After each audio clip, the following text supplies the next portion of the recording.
Case தட்டுப்பாடு India முழுசும் இருக்கு. பெட்ரோல் டீசல் தட்டுப்பாடு இந்தியா முழுசும் இருக்கு.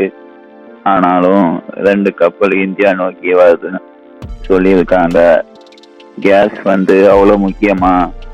அதை பத்தி பார்ப்போமா வாங்க. குரங்கிலிருந்து மனுஷன் வந்தான்னு சொல்றாங்க. மனுஷன் யோசிக்க யோசிக்க அவனுக்கு 6வது அறிவு பிறக்குது. இதனால விலங்குல மனுஷன் வித்தியாசமா இருக்கான். ஐம்பூதங்கள் இல்லைன்னா மனுஷனால வாழ முடியாது. அதுல ஒண்ணுதான் நெருப்பு. ஆதி காலத்துல மனுஷன் 2 கல்லை வச்சு உரசி நெருப்பை வர வச்சு கட்டைகளை வச்சு எரிச்சு உணவை சமைச்சு சாப்பிட்டான்.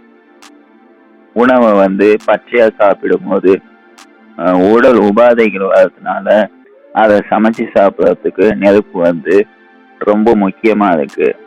மனுஷன் யோசிக்க யோசிக்க பூமியில கச்சா எண்ணெய் இருக்குன்னு கண்டுபிடிச்சான். பாலைவனங்கள்ல மட்டும்தான் அந்த கச்சா எண்ணெய் கிடைக்கும். அதுல எடுத்து நிறைய பொருட்கள் தயாரிக்கிறாங்க. அந்த கச்சா எண்ணெயில இருந்து வந்ததுதான் நம்ம சமையலுக்கு யூஸ் பண்ற சிலிண்டர்ல அடைக்கப்பட்ட திரவ எரிபொருள். இந்த கச்சா எண்ணெய் பாத்தீங்கன்னா ஈரான், ஐக்கிய அரபு எமிரேட்ஸ் அந்த மாதிரி நாடுகள்ல கிடைக்குது. இப்போ அந்த போறதுனால நம்மளுக்கு பெட்ரோல் டீசல் கச்சா எண்ணெய் கிடைக்கிறது நம்மளுக்கு கொஞ்சம் கஷ்டமா இருக்கு. கேஸுக்கு மாற்று எரிபொருளை நம்ம கண்டுபிடிக்கும். இயற்கையை நம்ப முடியாது.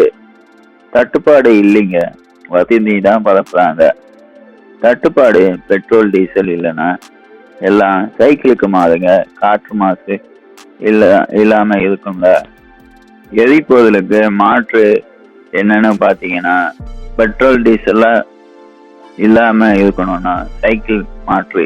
பெட்ரோல் டீசல் வண்டிகள்லாம் நம்ம தவிர்த்துட்டு எலக்ட்ரிசிட்டியில ஓடுற வண்டியை நம்ம வாங்கி அதை யூஸ் பண்ணலாம்.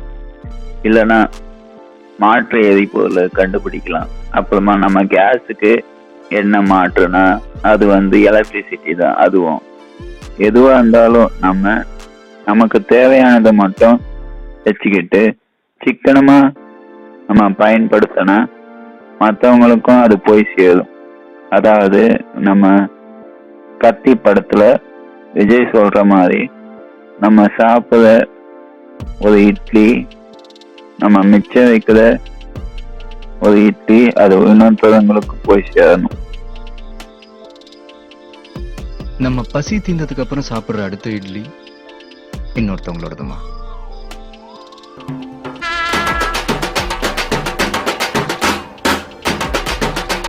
அந்த மாதிரி இருக்கணும். எல்லாரும் பெட்ரோல் டீசல் கேஸ் பதுக்கிட்டா மற்றவங்களுக்கு அது போய் சேராது. அப்படி இல்லாம இருந்தா தட்டுப்பாடு வராம இருக்கிறத வச்சுட்டு இருக்கலாம். அதான் மக்களே, இன்னொரு வீடியோல பார்ப்போம். நன்றி.